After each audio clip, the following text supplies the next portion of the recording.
Hey guys, it's Jouelzy. And yes, I have a hat on. I really rarely wear a hat. But I got these mock-ups of these smart brown girl hats and I want to know your thoughts. My head is way too big for hats. Is this how you wear them? Is this like Instagram?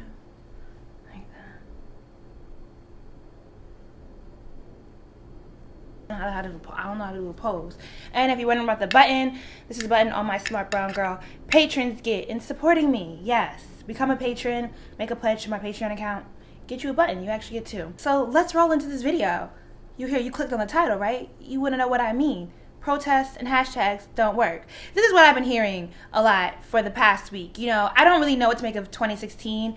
In 7 months, it's been a hell of a year. We have celebrated our blackness and then watched it be torn down. We have fought for it. We have given all our glory, all our joy. It's been amazing. It's been depressing. It's been emotionally exhausting. Within the month of July, specifically, watching black bodies continue to be beat down and snuffed out and just the general disrespect that we've seen. We are all very exhausted in continuing to see, and I keep saying extrajudicial killings, the police brutality. I think we need to understand exactly why we're exhausted and where a lot of our divisiveness within the community is coming from as we discuss how to move forward from this. We were told that the protesting and marching already happened. Why are respectability politics so deeply ingrained in our community? Because we were told that Martin Luther King already marched, Malcolm X already sacrificed for the fight, Cassius became Muhammad, we had Diana before Beyonce, Michael and Prince changed pop culture. Yes, these things matter to how black people identify. These things already happened. So all you got to do, go to school, do our homework, read books, be inspired by that black neurosurgeon with the gifted hands, go to college, get you a good job, pull up our pants, press our hair out nice, and enunciate to succeed in life. We have progressed a lot, but we still ain't free. I mean, just look at history. Every time black folk win a piece of solace, the white people come roaring back trying to beat us down. After the Emancipation Proclamation, after slaves were freed, we had one of the most racist presidents in the history of the United States of America, who basically is when the police came about. Like, states started to organize police departments and have sheriffs and put laws that basically were meant to police the Negro, to police black people. You could Wikipedia Andrew Johnson. You can come through with the civil rights movement. You have like all this black excellence creeping out in the 70s and 80s, and then we get hit with the crack epidemic. It's interesting because the response to that was a deeper inculcation of respectability politics. And I think there's a whole nother video, there's a whole nother conversation about why we entrenched ourselves more into that.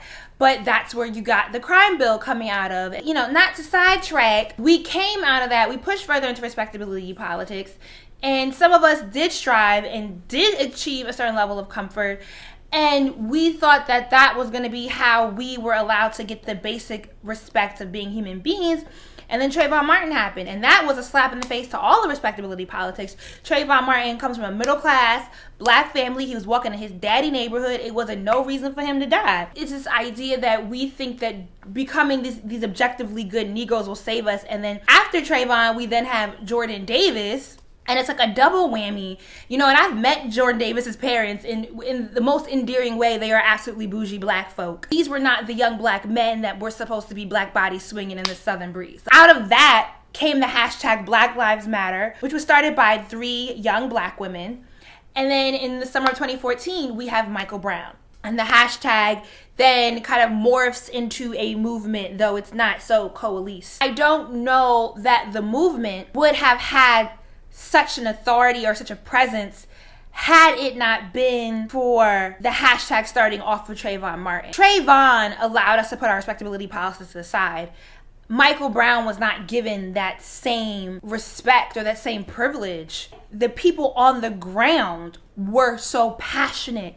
They were so invested. They were so involved. They did not give up. They continued to protest, that we couldn't ignore it. They were not going to allow us to ignore the deaths of poor black folk. That's why we are now exhausted. We're exhausted because, one, we believed that the protesting was already done, it was already fought for and won, and it feels like something new for us, but it's not new. Technology is bringing what we left behind roaring in our faces. It's rather ambivalent to say that protesting or the hashtags don't work or they don't do anything.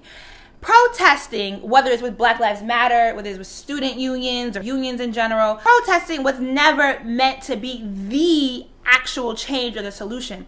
Protesting has always been a way to get people's attentions, to amplify a voice, to get people who might not have a personal investment in this to become aware and become invested.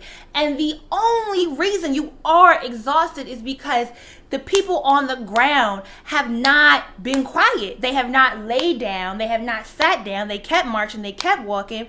And now they're getting all this attention, and it's changed the way even media talks to us. It's changed the way our pop culture is influenced. It's changed the way we hold our politicians accountable. It shifts our focus, right? We elected Obama in 2008. We're like wondering why we sit in the comforts of our own home has changed, not progressed. Protests in the 1960s didn't just magically change things.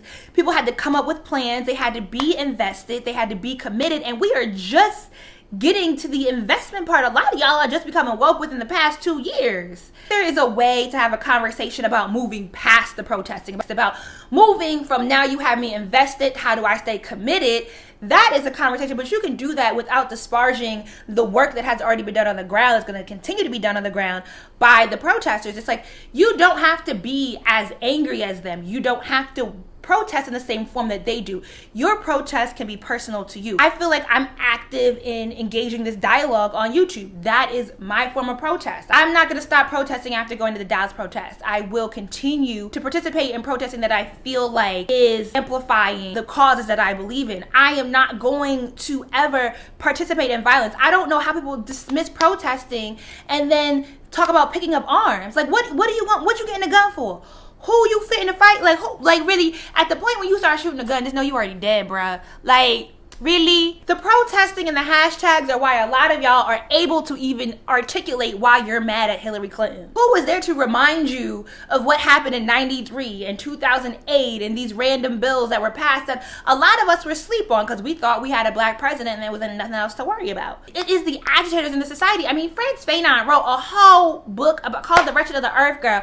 It's long-winded as F because he wrote it in French, and French speakers are just long-winded. You ain't even got to read the whole book. Just skim the first chapter. None of this is new. Everyone doesn't have to unanimously agree in order for change to happen. I absolutely believe that we could have a conversation about moving forward, about impacting change. I am so happy to see the dialogue that has come about. That's like the small slice of hope in this, is that we're exhausted because we keep hearing about it, and these people on the ground have done so much work to amplify these voices that we can't be sleep on it. Like, it's very hard to ignore what's happening, and now there's entire group meets and discussions, and people are trying to be more strategic, and there is questioning and pushing back and accountability and saying, hey, well, let's not just boycott the boycott, let's be more strategic about it.